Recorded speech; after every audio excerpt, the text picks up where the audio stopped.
adventurer. You smell too savory for your own good.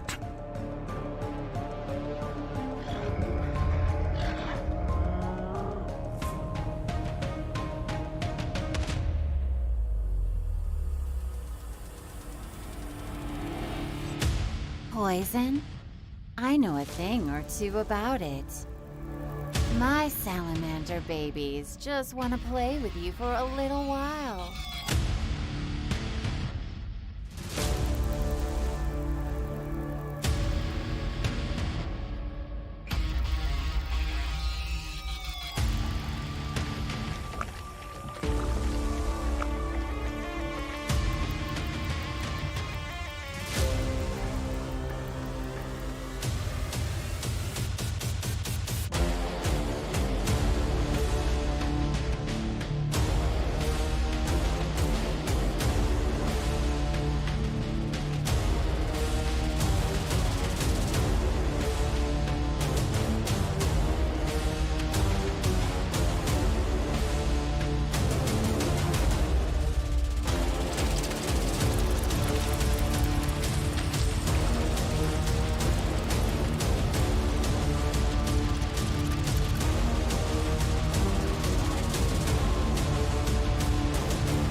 Subscribe, and I'll let you have one of my trinkets.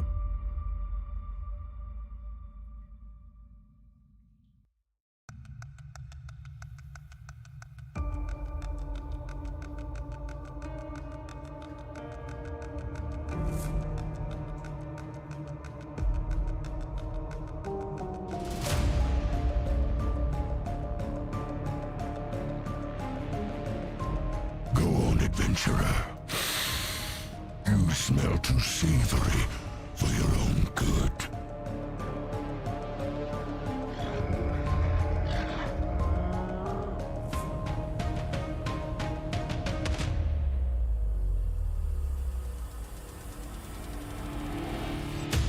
Poison? I know a thing or two about it. My salamander babies just want to play with you for a little while.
Subscribe, and I'll let you have one of my trinkets.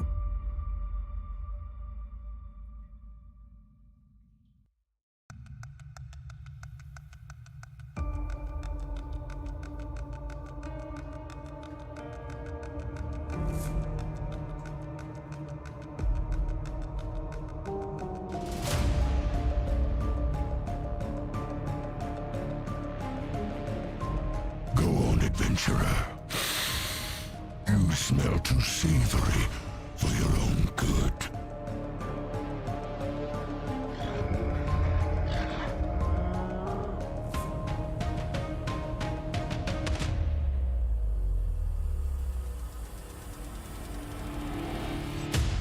Poison? I know a thing or two about it. My salamander babies just want to play with you for a little while. And do we have audio? Okay, hello everyone, how are you doing?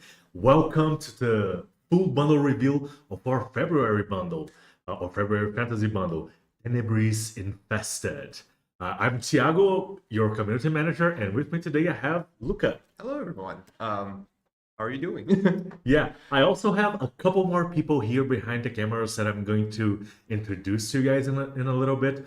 But first, a couple of announcements. And before we get into that, let us know in chat if you guys are hearing us well. If you could sound up again, Luca. Absolutely. How are y'all doing? Hello. Yeah, let us know if the audio levels are right, if you can see us well, and if we have to adjust anything, we will. But let's get into the announcements. Okay, so starting off, we're going to talk a little bit about our content and our videos that are coming out. First of all, and I'm really excited about this one, we have the trailer for our season from the Legendarium of Dragons coming out on the 8th of February. And we also have a speed painting tutorial for the Titanolops that is coming out soon, probably in a couple of weeks or so. We also have some really exciting things that are coming out this month, not specifically for this bundle, but for the season itself, for the Legendarium of Dragons. We have some extra content for you guys. So if we can...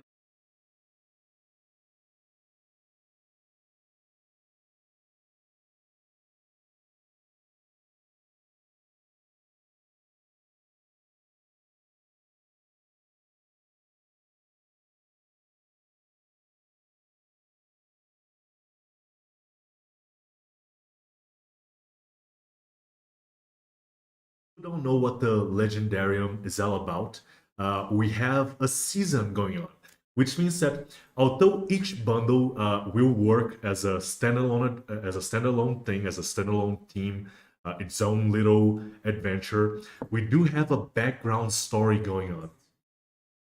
What? No sound. No sound? Ooh, just a second. Oh, no. Just a second, you guys. We're going to try to adjust.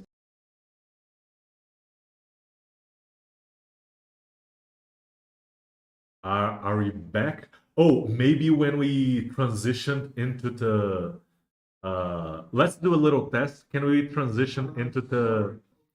Yeah, just a second, guys. I think it was the thing when we transitioned into the other stream, I don't think our mics were set up. So, Luca, if you could go again. I don't think we need to show it again. Okay. I think we can just explain it real quick. If you all can hear me, I'll explain it again. We have extra content coming out, not specifically for the bundle, but for the season, the Legendarium of Dragons. We have a magazine with the story so far, which actually is showing off what's going on behind the scenes from the bundles and following kind of the Legendarium storyline. And we also have a couple of pages already that are listing the dragon folk that we kind of covered so far. So go check that out. Yeah, and as I was saying, the Legendarium of Dragons is our season. It's gonna go from it started in January. It's gonna go all the way to June. All of the bundles are going to have some a background story that connects them, and a couple of little secrets and Easter eggs for those of you who like that kind of stuff, that are interested in following our deeper story. Each bundle will still work as a standalone bundle, but every single bundle is going to have a dragon type creature. And we have a couple of special things prepared for the 6th month and the end of the season in June. So look out for that. Before our next couple of announcements, there's someone that I'd like to formally introduce to you guys. So I'm gonna call him here. He's gonna show up on camera. So this is Lucas. And this is Luca. Yeah. So Luca is the member of my team, of the lore team, and Lucas is a member of our support team. You probably have probably seen him sending messages on Discord or Facebook, and yeah, Yeah, he's very, very tall, and he's trying to like get on frame. Like, scooch a little bit closer, Lucas, and say hi. Hello. As I've mentioned in Discord, if you send any messages, I'll be relaying to them, and I'll be like the community voice today. Okay, so feel free to do that. Yeah, so he's going to be looking at our chat on YouTube and on Discord, and he's gonna be sending us the messages. So yeah, you can go sit down. I'm actually like very, very outnumbered today. So we have Luca here, we have Lucas over there with the support team, and we have another Lucas like behind the cameras, and it's the Lucas that you guys will recognize from our 3D printing tutorials and stuff like that. So yeah, like I feel a bit outnumbered today. Yeah, we also have Julie over there, so you're at least you have one person with you. Yeah. Okay, and now Lucas is actually going to do something very, very interesting for us, because you may be wondering, okay, what bundle is going to be on sale this month with Tenebris Infested? And yeah, it was actually such a hard decision that we decided to let you guys pick. So we have three possibilities, which we're going to show now.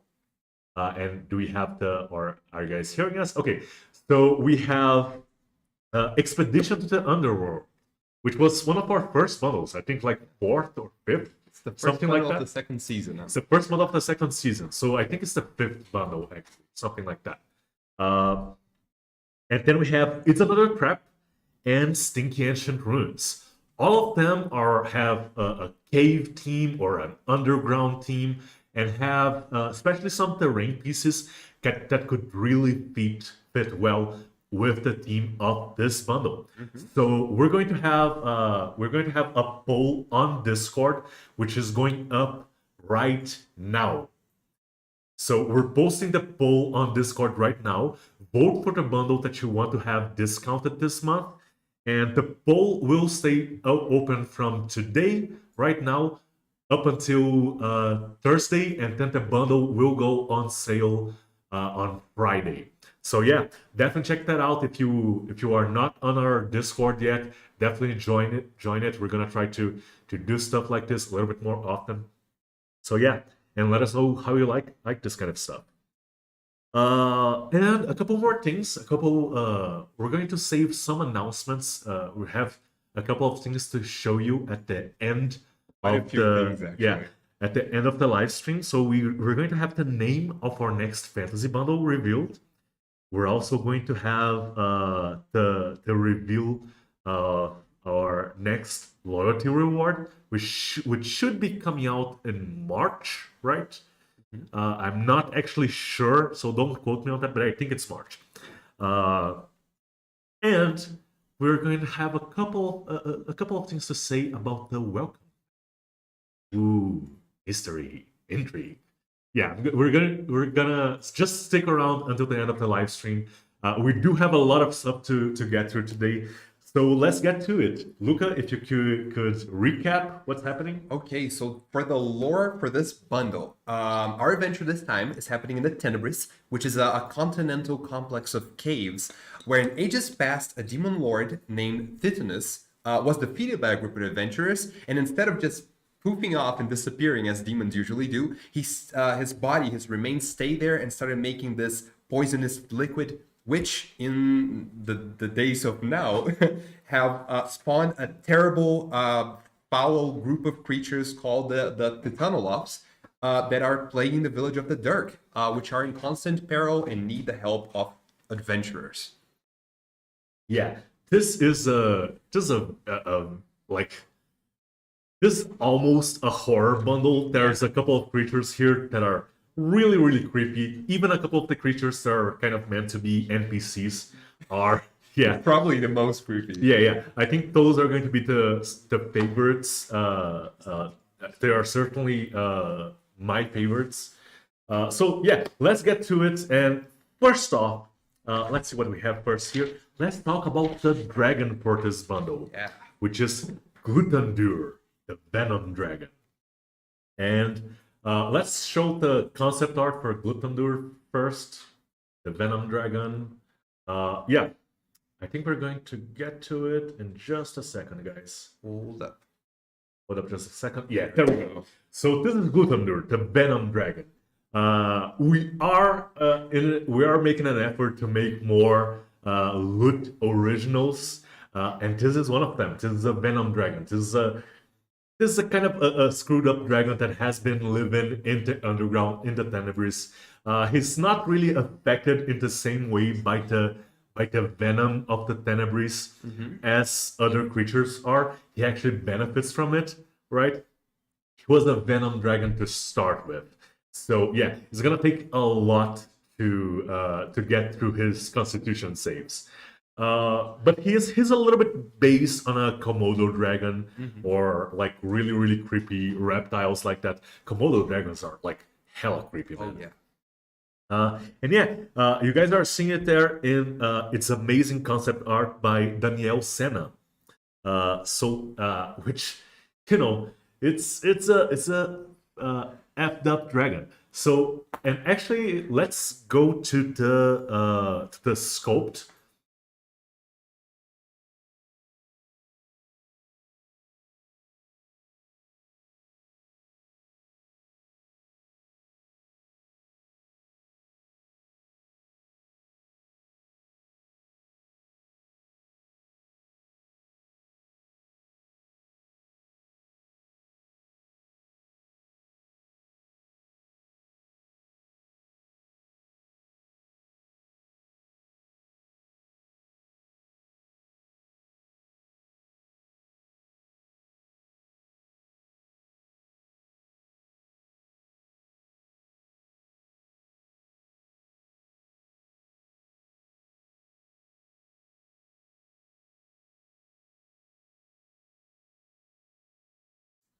Just a second, you guys. We're gonna get you the audio. I was saying that Glutamdur was actually sculpted by Robson Barros, our 3D team, one of our 3D team leads. Whenever we need to sculpt a dragon or like a really important set piece for one of the bundles, we call upon the experts, right? So. People are still not hearing us. It looks like when you transition from your feed to a different. Yeah. We are fixing that. I'm basically repeating what. Okay, so you guys can probably hear me now. I hope so. So yeah, that's Glutamdur, the Venom Dragon, and I actually think we have a couple models here. We actually have a painted model, a painted 32 millimeter. That was done by, let me just get this out of the way. And this is a painted 32 millimeter that was done by Marcia. And this is the 32 millimeter scale in comparison. So, you know, it's a fairly hefty dragon. I'm actually not sure. I believe this is a huge base, right? Yeah, I think it is. It is a huge. It is a huge base. Okay. But if you need something even bigger, we do have the 75 millimeter here, which may be overkill. Yeah, I'm not sure if I'm even gonna be able to show it, but I'm gonna try to. And if we can't, I can show it on the front camera. Yeah, I think they have been seeing it. So let's see here. We may be able to show. It's not gonna focus, but we may be able to show a couple of details. So yeah, this is the 75 millimeter, which is enormous, right? If you need a gargantuan dragon. Yeah. This is what you go for. This is the 32 millimeter next to it. And they scale, like, our models scale up really well. So let's showcase it a little bit more. Like, this is the painted version by Master.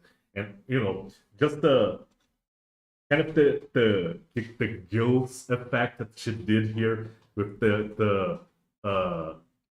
what's the I don't know what this little thing is called, like the engorged throat, like of the skin. Yeah, the engorged neck of this dragon, like he's getting ready to spit some acid. And I actually think he has two different breath weapons. Yes, he does. I cannot recall exactly which ones they are, but it's clearly one a poison and another one I think it's connected to his kind of ecology of eating the tunnel logs. Yes. So yeah, here we go. Glutamdur, the Venom Dragon.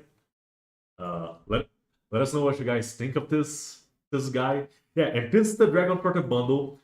This guy is, I'm not gonna say he's not necessarily a bad guy, but he's also not a good guy, right? He has his own interests and he has his own goals in this bundle. Yes. And we get into a little bit of that into the lore for the bundle. So definitely check that out. And I think we are ready to move on to our next character, which is actually going to be the first hero for today. Yes, and I really like this. Yeah, hero. this one has been a very, very requested mini for a while. This is Bratuk Standing Mountain, or Minotaur Fighter. Yes. You can use him as a fighter or a barbarian, right? I think he would fit very, very well as either of those. And is a Minotaur player character. Yeah. We didn't do a large model because, large models they don't usually work well as player characters for 5th edition D&D. But yeah, and you guys are seeing it there in a concept art by Guilherme Neri. I love the two cudgel swords. They really kind of fit the theme for the character. Yeah, this is some awesome concept art. I do know that we put a lot of thought into this one because we wanted to, you can use it as a hero or as a villain, as a bad guy. Especially if you go for like the 75 mil version, you can do like a gigantic Minotaur It could versus work your party. also as like the large version of the Minotaur. Yes. Potentially. So yeah. So let's check out the sculpt, which was done by Luis Silveira. Yeah. And yeah, this being our first hero of today, it also has a bust version, which is awesome. And like I love when we do the kind of animal people characters. They just vibe really, really well with D&D. They really tend to bring that personality to the mini. Mm-hmm. I love the kind of iron shoes that he has, like for the Yeah. the hooves. So can we move on to we can do some adjustments here. Okay, there we go. And this is Bratuk. I love the horns are just great. The two different cudgels, right? So one is an X and one is more of like a meat cleaver. He's giving me very butcher vibes from Diablo, Yeah. right? And if you follow the storyline, he's also related to another bundle of ours, which I think every single mini from the heroes is. He used to fight in the Crimson Sand Arena, so you're going to find some details on his armor that kind of show up that. Yes, and as Luca was mentioning, he does have, hoof covers, which, it's a sensible thing to do, especially if you're a fighter and you want to kick some, yeah.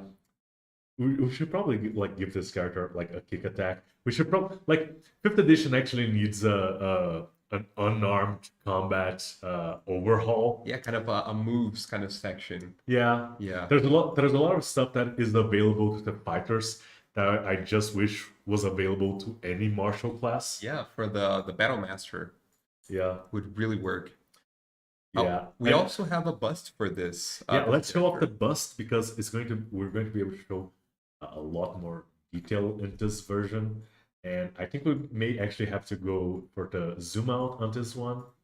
Yeah, because it's so he's still technically this is a medium creature, but he's on the upper end of medium, right? I can showcase the 75 versus another one once we show another one of the heroes. But yeah, this is the big, thick boy, right? And I love that all of the details on the skin for this character is kind of leathery. And it's almost almost like rhino skin. Yeah. The way it folds is a little bit rougher than you expect from like human skin. So he's not just it's not just a dude with a bull's head. He's a loot style Minotaur. Yes. He's really textured like everywhere. Like even the weapons kind of have this kind of Yeah, the rough weapons metal. are like battle worn. Yeah. Have a bunch of nicks. Like the cleaver here, like being cut by this thing, it must be just horrible. It doesn't quite cut, it just smashes and and does damage. Yeah, like it scrapes, Yeah. it tears apart, it doesn't cut. Yeah, it's a nasty weapon. So yeah, this is our first hero for today. So let's move on to our next one. Which is really cool.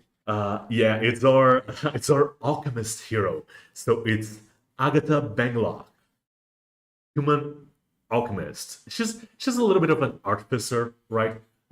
People have done without being. I think the artificer is to go to class so you can do an alchemist. But I know that people before they released the alchemist version of the artificer. I know there were people that were like experimenting with, creating a whole class for this type of character. It is a very, very, requested playstyle, right? And like the guy that can kind of do magic, but in a more scientific way. So yeah, this it's been we have done a couple of hints for a character like this before. And this art was done by Cleidiane Silva. And I actually had the opportunity of meeting a lot of our artists. We had a big Loot Studios meet a couple of weeks ago, and we brought in all of our artists that were available. And we actually met a lot of them, and they Finally learned their names correctly. Yeah, finally learned the right way of saying their names. So I have no excuses anymore. So yeah, we put the faces to the artists, and it's kind of awesome. So yeah, definitely check out our artists. While I think Luca has some stuff to say about this character as well, but let's show off the actual sculpt, which was done by Thales Augusto. Yes, this is the apprentice of Johnny Trinity from one of our first heroes here at Loot. She is absolutely amazing with the detail of like the effect of pouring the potion and the fumes coming out. I love that for this mini. Yeah, she's preparing a grenade, right? Yeah, she's kind of like in the middle of throwing out a big attack in combat, and I really enjoy that, and I really love the kind of items and different packs that the characters in this bundle have. They're really, really this character is packed with a lot of little details. Some of you are actually not going to like this, right? Because it's a lot of details to paint. Yeah. But some of you are going to love it because she's going to be a little bit of a challenge. I love her base as well, with like the broken or spilled potion stuff. Just stepping on a couple of scrolls. You can imagine like maybe this is a scene in her. She has just been caught kind of off guard in her study, and she's being attacked, and she's just like, okay, you wanna attack me on my home turf? This is what you get. Yeah, that's the mid monologue pour, pretty much. Yes. And yeah, I absolutely love it. I love all the little details, all the little objects, and grenades and potion vials, and a little potion vial coming out of her jacket pocket here, the jacket pouch, which is a must. If you're going to be an alchemist, you need to have pouches everywhere. She actually does have inside her overcoat here. There's a bunch of potion vials. So yeah, she's just she's ready to throw down For pretty much anything, yeah. Which is a really nice addition to this bundle specifically. Yes, because our heroes are going to need someone to create the antidotes, right? To create to be able to how do I put this? Yeah, you're not gonna have like you're probably not gonna have the diamonds to keep casting lesser and greater restoration all the time. So this is one of those situations where you want a guy that has the remove poison spell, or a paladin with lay on hands or something. Or just a person to brew an antidote, really. Yeah, yeah. Or you can have the scientist that can get ready, can get rid of all those issues for you. Yeah, this is a character, this is a style of character that we don't do quite that often. So, she's a little bit more modern than our regular, high fantasy stuff, wearing the goggles here, protective goggles on her head. The little, the little bun here, I just love for her hair. We have a comment. Yes. A few comments here on YouTube that mentioned that when we were talking about Bertuk, they were happy that we are not following the same races, human, dwarves, elves, and even when we do, we like to take our own twist. Right? Yes, it is something that we like to do. So, it's not that we like to do different races. We know that you guys, a lot of people expect us to do, the classic fantasy races, humans, dwarves, elves, that kind of stuff. We like to get out of that once in a while. We always make sure that there's at least one thing that's classic among the heroes of a bundle. But we do like to experiment and creating our own fantasy races.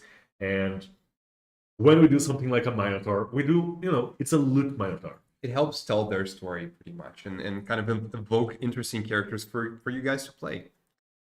Yes, absolutely. So yeah, this is the bust, and again sculpted by Thales Augusto. So let's move on to our last hero of this bundle, our last official hero, because we do have a couple more characters that can be used as hero characters.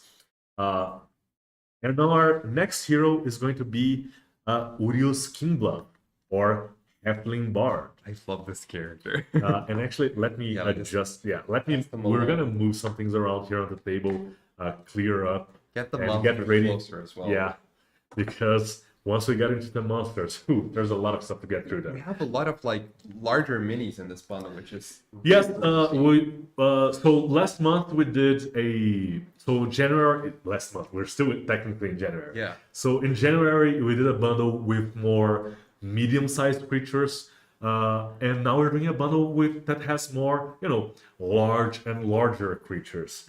It is another thing that I would like to vary a little bit, just to keep some spice in your life, basically.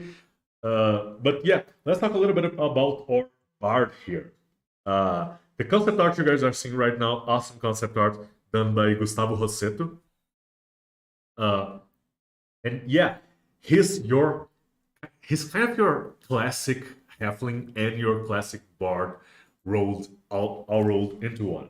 But he's also, he is carrying a short sword. He's not just a spellcaster and singer. This is the kind of bard that, because we have done bards in the past, but usually they are holding their instrument, their musical instrument, and bards are more than just singing and casting spells. They can do some awesome stuff.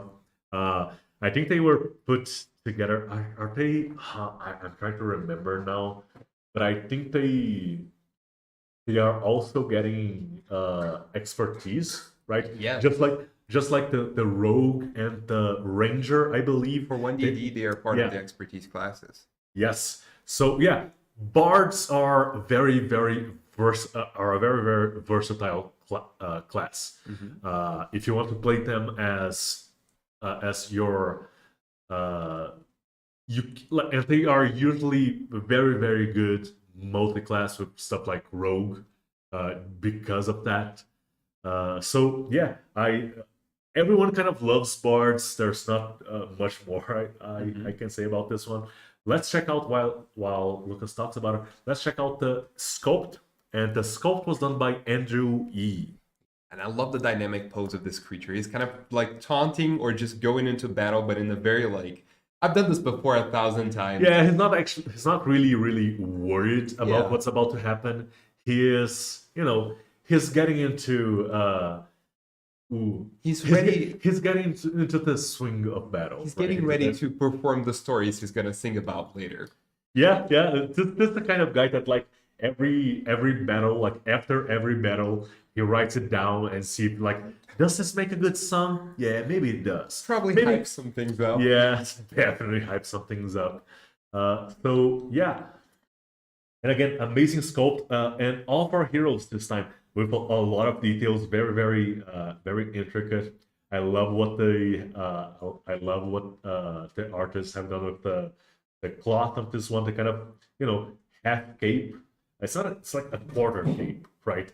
It's a shoulder cape. Yeah. So let's show it off on camera here.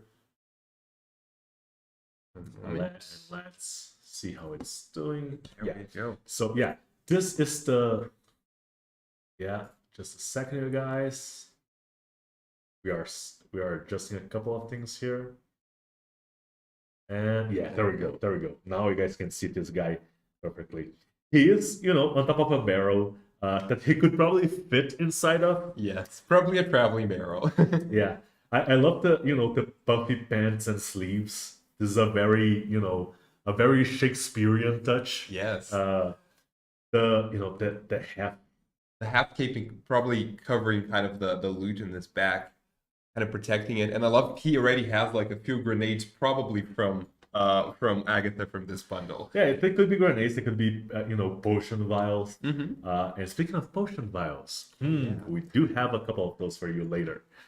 And I've got to say, he has quite a respectful mustache. Oh yeah. Yeah, but that is some dignified facial hair. That's proper like middle age kind of mustache. Yes. Or if you're like a 20-year-old hipster. Yes, one of the two. Yeah, I think if you actually go back to some older loot videos, Alvaro actually has one of those twirly mustaches. Yes. Which was stylish at the time. Mm-hmm. Kind of, maybe. I'm actually not sure. But let's not badmouth the boss anymore. Let's show off the bust for this model. So yeah, this is the bust for this model. You can see like all the details in the facial expression are just great, or just perfect, right? The wrinkles on the forehead, the way he's like raising his eyebrows, like his hair is just perfect. This is a hair to kill for.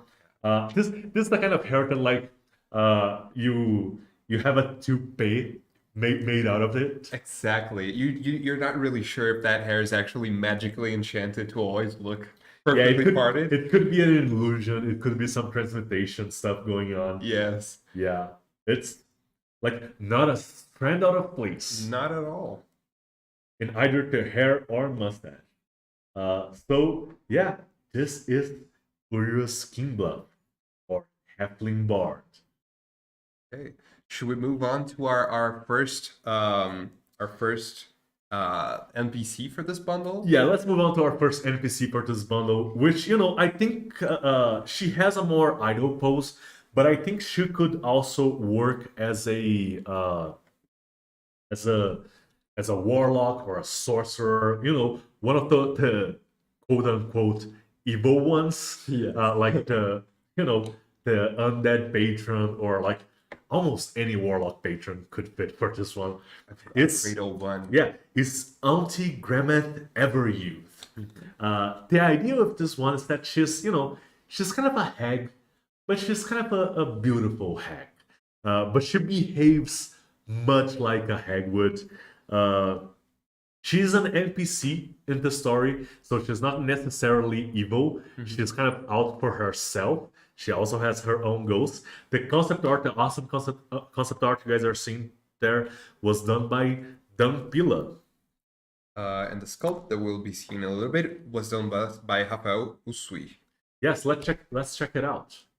And yeah, she technically has two bases. So she has like her regular base that you guys are seeing there. And she also goes together, kind of like a small diorama, with our next character, which we're going to show in a little bit. Should we talk about it already and we'll talk about both of them later? I think we can show off the the video a little bit more. But yeah, let's go back a little bit and show the salamander. Yeah. Because the salamander, this is the twin Venom salamander, which also has concept art done by Dampila. And both of these characters, both Auntie Granite and the salamander, were sculpted by Rafael Sui. And Rafael Sui is one of our great artists. I think there's a lot of stuff that he has done for us over the years that I really like.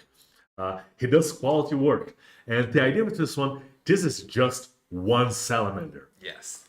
It's a two-headed giant salamander. This is so let's check out the sculpt for this one, and then we can show both of the Auntie Granite. And do we have the sculpt for this one, the video for it? Okay, so let's check it. What? Oh, the two of them together already. Oh yeah, let's show that off. Yes. Yeah, so there we go. That's Auntie Granite sitting down, kind of leaning against her pets. You definitely do not want to be on her bad side, because this salamander eats you twice, one with each mouth. And I imagine it's kind of a cat dog situation for those of you who watched Nickelodeon and know what cat dog is. Yeah, this is a cat dog situation. Like, dogs spit, like, once you start thinking about how their biology works, it's not fun. It's not fun at all, and you do not want to be, you do not want to be eaten and then regurgitated and then eaten again. And they're gonna chew you as many times as they need to. Yeah. This is actually also a really good NPC if you want to put up a quest giver, or kind of this interesting merchant in the caves of Tenebris. Yes, Auntie Granite is one of my favorite characters. We have talked about this before. Some characters we do specifically for painters. Auntie Granite, this bundle has a lot of gross stuff. Yeah. So Auntie Granite needs to be beautiful for the painters. We always want to make something beautiful or cute, so the painters always have something to fall back on. Even if the whole bundle is not their thing, we're at least going to have one character, and Auntie Granite is that character. Although if you want to balance out the cute with the creepy, I think the twin salamanders are just a perfect balance. Yeah, so let's show it off live here on the just a second. There we go. So this is the 75mm version of Auntie Granite, and I love the long kind of what is this called? It's like a bell sleeve. Like the long hanging sleeves here are just absolutely great. She there's just something wrong with her face. Yeah, about that smile. There's something wrong about it, and maybe your group can't quite put their finger on it, but she's not out there, Yeah, she's not all that trustworthy either, probably. Yeah. No. Yeah, she's walking barefoot in Tenebris, and we're going to show some Tenebris terrain later, and it's not a place that you want to be walking barefoot in. Maybe if you have the luck of the halfling, maybe. What's that in her belt also? Like in the back of her belt? Let's see here. It's a sickle. It's a sickle. That's really there's cool. a sickle. There's a couple there's an ingredient pouch here. It's a really great model, and let's actually show how she looks with her salamander. This is a diorama unto itself, right?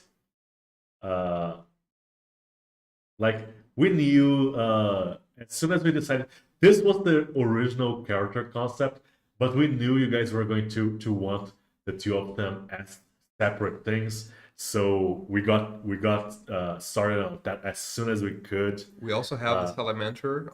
Yeah, we have it standalone here, and this is the version that was painted by Marcia. And yeah, this is the size comparison with a 32 millimeter. So these are both 32 millimeter models, right? So you know it's fairly large. It's pretty big. Yeah, the individual teeth just creep me out so much. Yeah, it doesn't have lips, right? It's like it's an axolotl without lips, which is weird. Exactly. It's yeah, it almost looks undead because of it. Yeah, you could definitely paint it like that. And you can follow the curve of the body all the way around. You know, it's Oh, it's grabbing on its own back, like to kind of surround the stone. Oh no.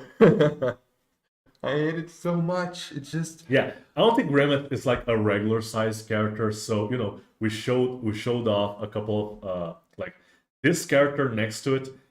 As we mentioned before, the Minotaur is quite big. He's on the upper size of medium, but he's like reaching to the limit. He's almost large, but he's still a medium creature. So mechanically it works. But Auntie Granite is, you know, a more regular sized character, so you can see how big the salamander actually is. So you know, awesome creepy art by Dampila and Rafael Sui. So let's move on to the original humanoid inhabitants of Tenebris. the Dirks. The Dirks. We have two of them. It's a race that we created for this bundle. They are kind of, you know, halfling size or gnome size, something like that. And we have two of them. We have an Alchemist and a fighter. And the idea with these ones that they are supposed to be, you know, it's a spellcaster and a warrior, so you can name them like it could be a wizard or a sorcerer or anything like that. The concept art for this one, for both the Dirks, was done by Beto Lima, and the sculpt, which you guys are about to see now for the Dirk Arcanist, was done by Pedro Henrique. I love Yeah, how the Dirk statue kind of just showcases the culture of the kind of triangular piece of I don't know what it is exactly. Like it's a big vial. I think it's a vial. big vial. Yeah. Yeah. The Dirk, the idea of the Dirk is that they were living here before the Titanolots came. And the idea with them is that they had to adapt. They suffered like horrible mutations. A lot of them probably died, but eventually they had to adapt to be able to survive. And that's what they did. And that's what we have here. So this is a Dirk Arcanist. You know, they are not. They are, you know, something between an imp and a goblin in appearance, and they're just. There's such a unique feel to them. It even gives like a little bit of a fishy kind of vibe, like literally fishy. Yeah, let me just. So this is a spellcaster. You know, he has a face that you would expect from a spellcaster. And the build of one as well. He's very slight when compared with the fighter, with the warrior. I love the details on the staff as well, like the kind of filigree and kind of just raising up to like an arcane focus. Yeah, the little dangly bit here. Yeah. This is On the stone vial. this is not someone like it's one of the reasons we really enjoy doing original stuff. So let us know how you like these guys. We're probably going to, if you like them, let us know, and then we will do them again in the future and expand on them.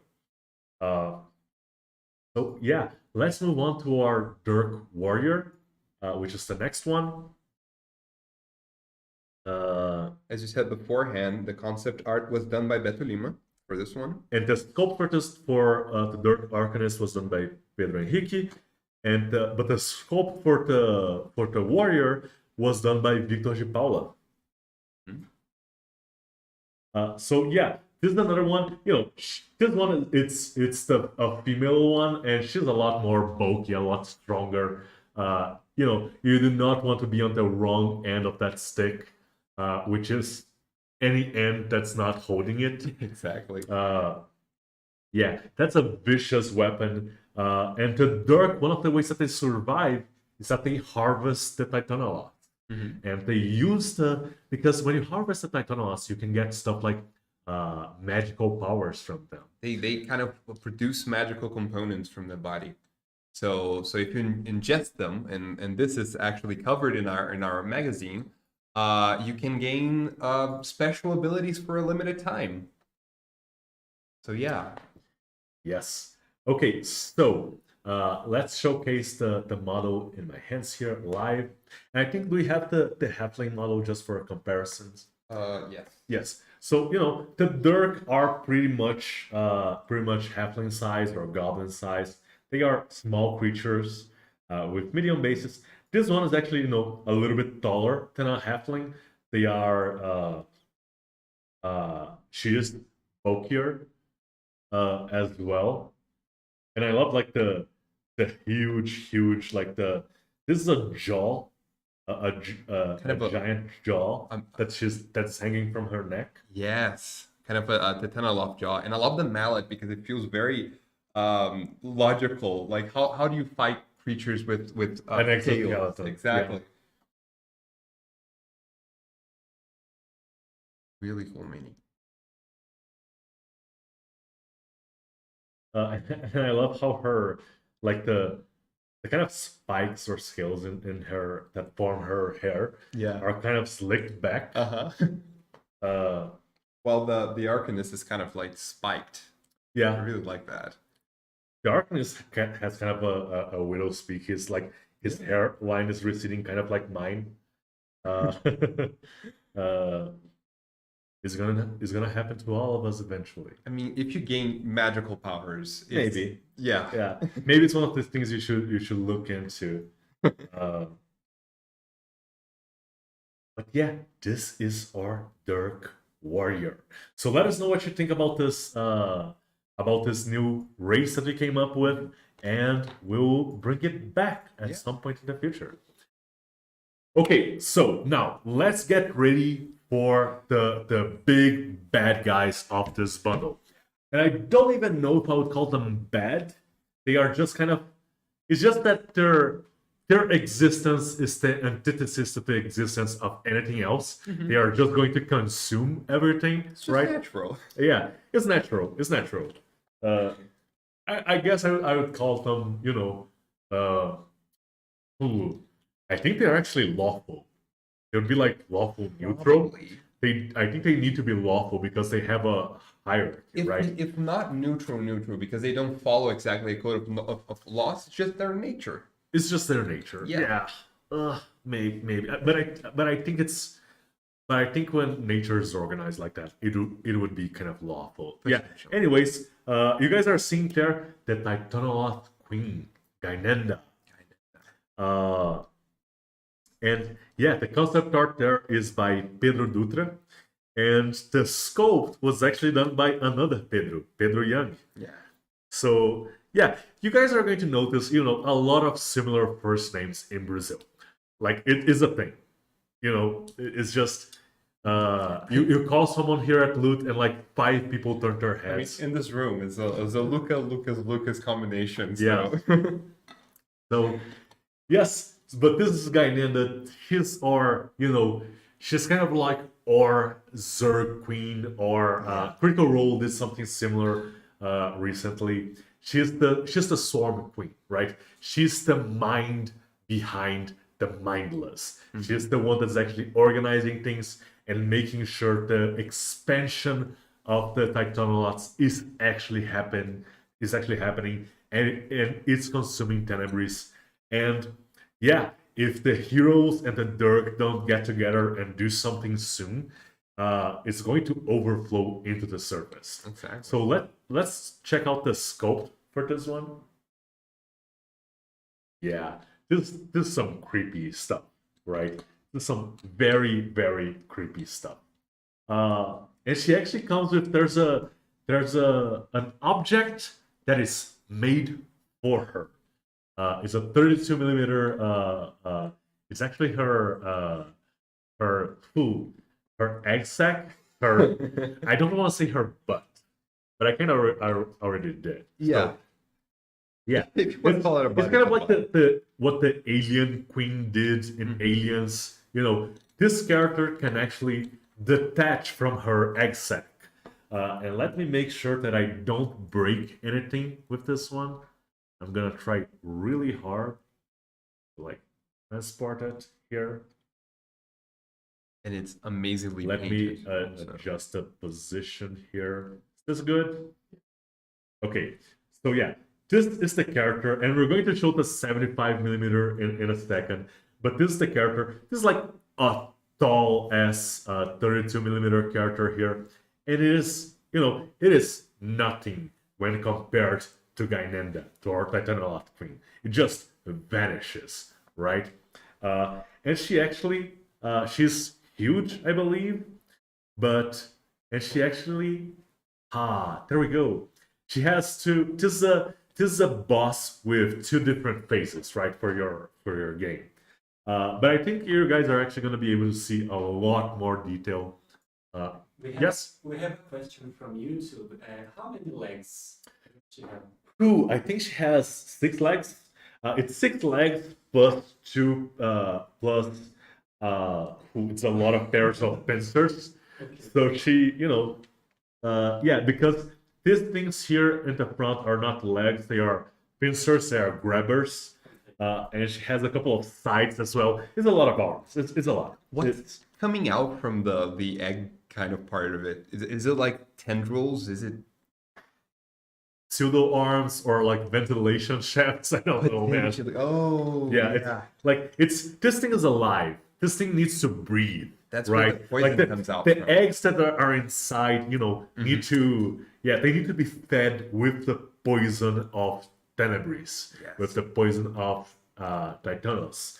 So yeah, let's show off actually the 75 millimeter version where you guys are going to be able to see a lot more detail than this.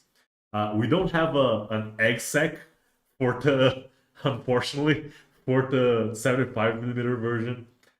This one is made more for painters. The egg sac version, 32 millimeter version, is made more for players.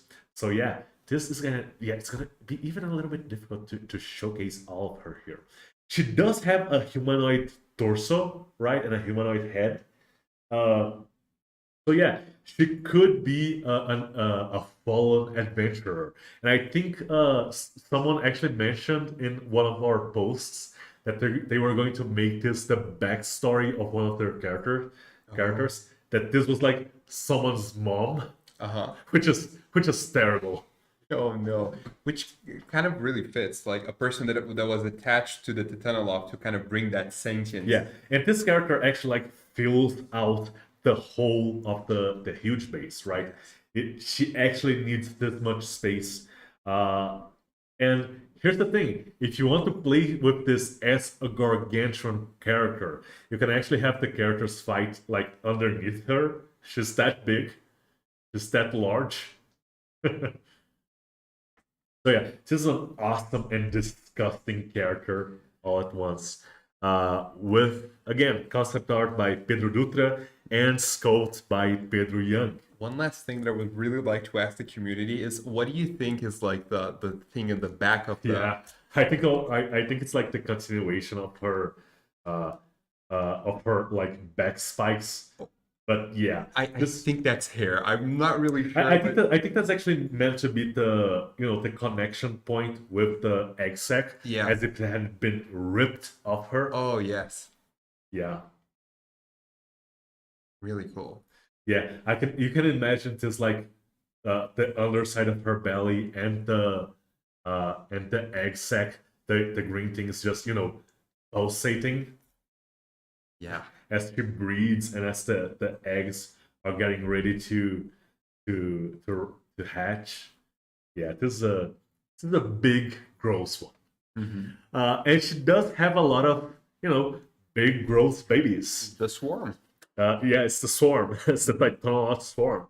So let's check out our first drone, which is going to be a soldier drone. So let's move on to our next little bit of concept art for the soldier drone. And yeah, this one is I believe this is a large one, right? Yeah, this is a large creature. And it's, yeah, imagine this is like the size of a horse, right? It's probably heavier, a little bit shorter, but bulkier and heavier. And this is a very, very bad thing to meet in a dark tunnel, in a dark and narrow tunnel. This thing can probably move better than you. Oh yeah, there. absolutely. The concept art you guys are seeing there was done by Emmanuel Teles. And the sculpt, which you guys are about to see right now, there we go, was done by Danilo Chagas. I love just the size of the mantis claw in this one. Like Yeah. With this one, with this bundle in general, we know you guys asked us to do, when you do a particular type of enemy, you guys ask us to do variations on a team, and this is kind of the way we solve this. We do several different types of enemies within a team. It's not just the same character in different poses. This is the way we like to do things. And yeah, this is a great start for it, the warrior, right? So yeah, let's show it off live here. And I love the fact that this guy is, it's all let me get it into frame so you guys can actually see it. This guy is all like front bulk, and like where probably his like reproductive organs is very small because he doesn't need them. He's a drone. So he's all about killing. He's all about, the front part here, and a swipe from either his sides or his claws here is not going to be fun. All of the time, Titanolots are kind of mutants. Is kind of like their origin. So, this is also actually just base form. You could start from here and just get crazier and crazier. Absolutely, they're kind of grown to fit kind of their part of the Titanoloth society, right? Yeah. Is this one? Do you remember like which part from this one you consume and which part you get? I think it's kind of the ichor that kind of forms the exoskeleton for this one. Yeah, and you get to cast like you get to the effect of bark skin as like the exoskeleton grows in you. Yeah, which is kind of gross. Imagine that you have to like scrape off, like you defeat one of these things, and then you have to get underneath the plates here, the plates of the exoskeleton, and then you scrape off the mucus and drink it.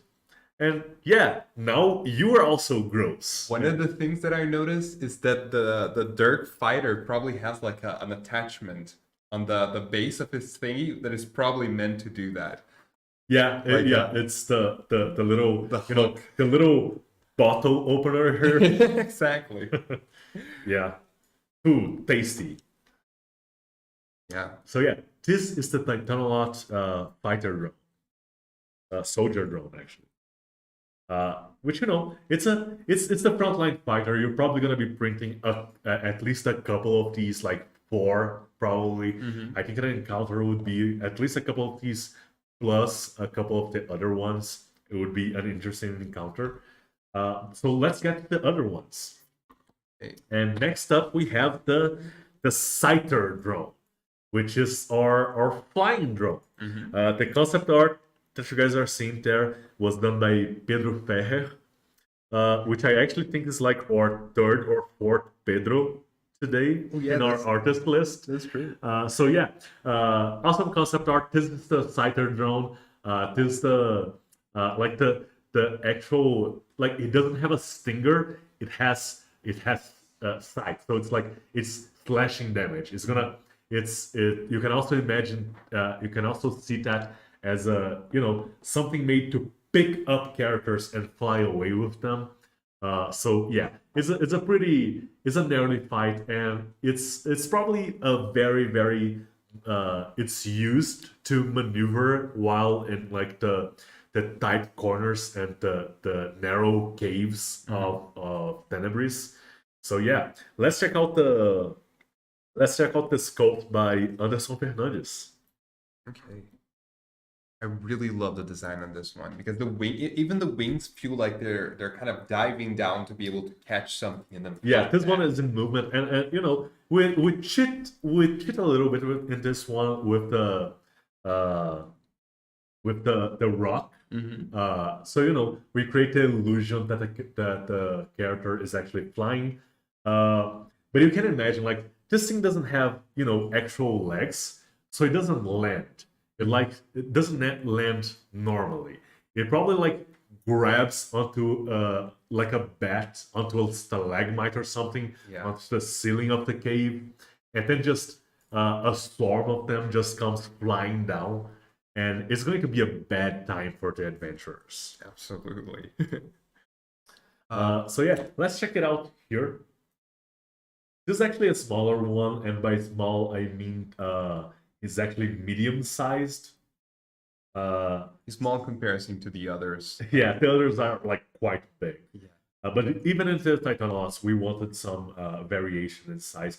I love like how kind of veiny these things are. It's just a little bit of detail and texture that is going to add a lot to the wings when they are actually painted. And I love how they are physically different, but the theme of the Tunnel kind of shows through all of the minis. They kind of feel kind of like a race of creatures. Yeah, I love the curve of the body here and the open jaws. Let me see if I can get this is just great, you guys. Let's see if I can show it without blocking it. Yeah, this is just absolutely amazing. It has teeth and like Titan. The Titanolot are like, they are not just insects, they are aberrations. They have exoskeletons, but they have teeth as well, and they have like membranous wings, and a couple of them actually actually have like a little bit of fur, which is weird as hell. No. Yeah. So yeah, this is the Titanolot Scyther. I think Lucas, when we revealed the name for this one, Lucas actually made a comment for the Pokemon, right? The Scyther Pokemon, the Locust Pokemon, I think. Yeah. We didn't even think about that, but it kind of fits. Yeah. Like the realistic version of it. Yeah, this is absolutely gross, and I love it. Okay, so let's move on to, who's actually digging out the tunnels? Who's actually building the hive, right? So let's move on to our tunneler drone. With concept art by Emmanuel Teles and sculpted by Wellington Neto. The tunneler drone is actually like coming out of the ground, right? The base actually helps us tell the story there. This is one of those enemies that I think has this one actually has tremor sense, right? Yes. Yeah, so this is like a surprise encounter for your party. They think they are, especially if they think they are safe inside like a tiny hut, Leoman's tiny hut. You can just have the tunneler just Come from below. beneath. Yeah. And then they are kind of screwed. Fun fact: Leoman's tiny hut, I think, actually has a bottom. Technically, It's like a full it's a hemisphere. It's a hemisphere. So Yeah. it's like half a sphere plus the bisecting plane.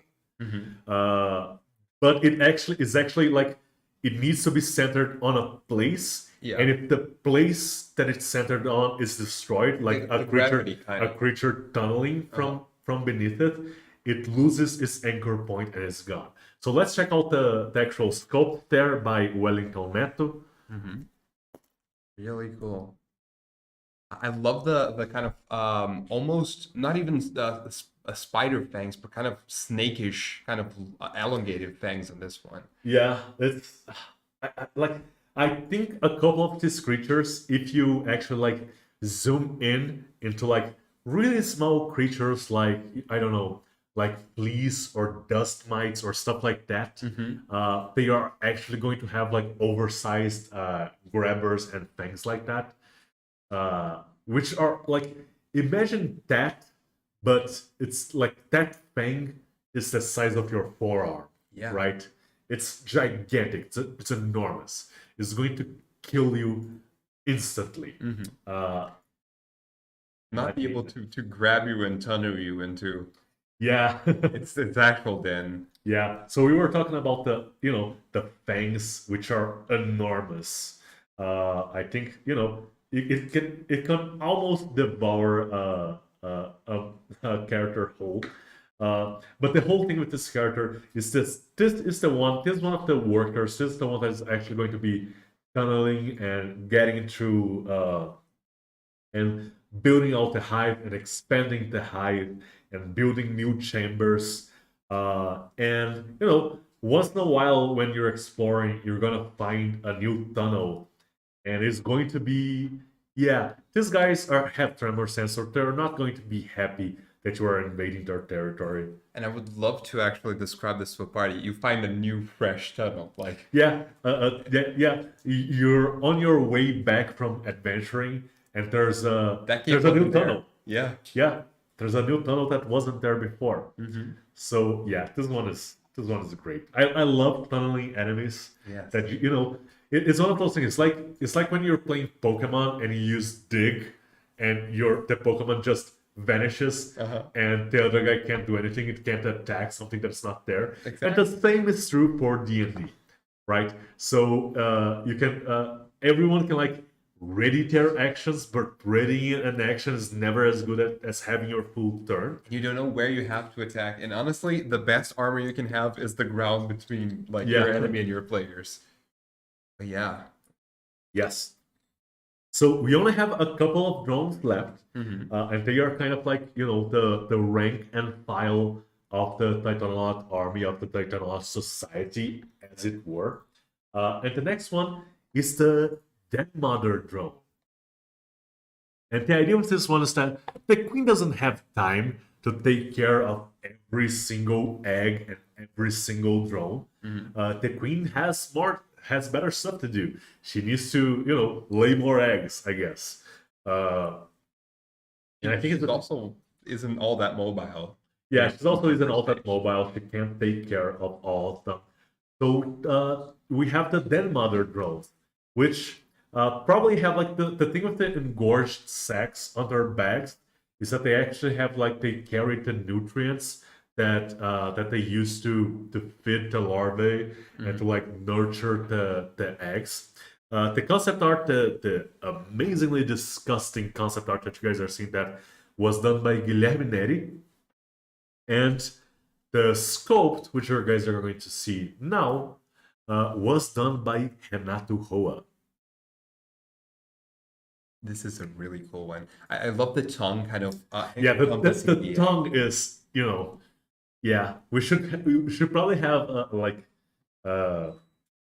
I imagine the tongue of the Titanolot Queen is not that much different from this one, but I don't think I could handle it on a humanoid character. Exactly. It's a Venom tongue, right? It's kind of like the tongue from Venom. Yeah, it fits like the Titanolop. It fits the aberration, but if it was from the Titanolop Queen, I would be really, really scared.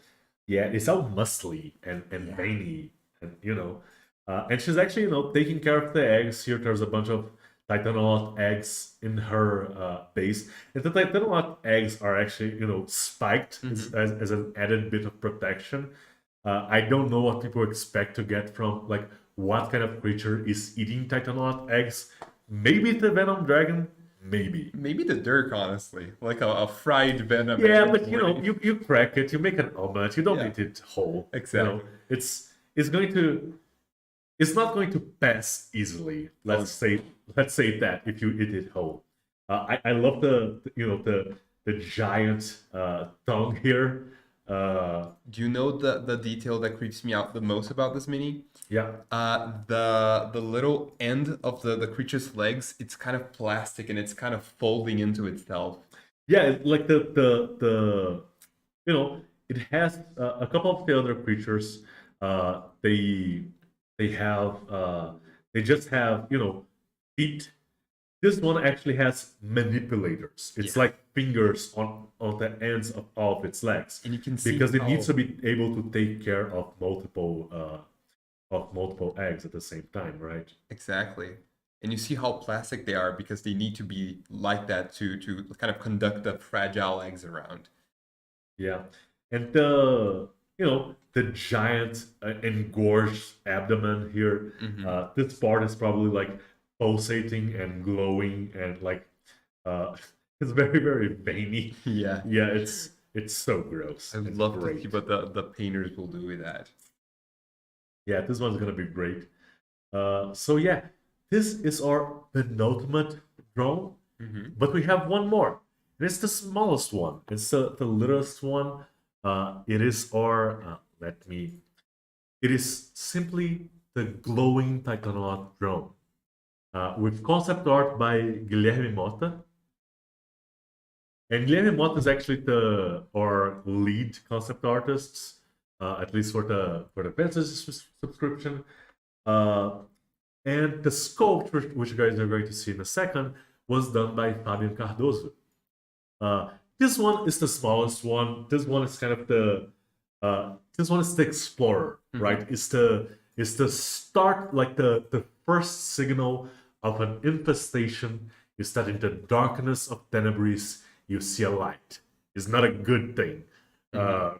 It's this guy will probably be, you know, he'll be guiding the others. He's the one that, like, there are thousands and thousands of these guys that are just going to spread around and send signals to the colony with pheromones and with the and they're going to tell the colony specific things by glowing different colors or in different patterns. And probably just from one of those dying, the kind of poison would probably seep into the parts of the mine and kind of not the mine, but the caves and kind of expand it enough. Yeah, everything starts with one of these. Yes. If you see one of these, like, kill it with fire.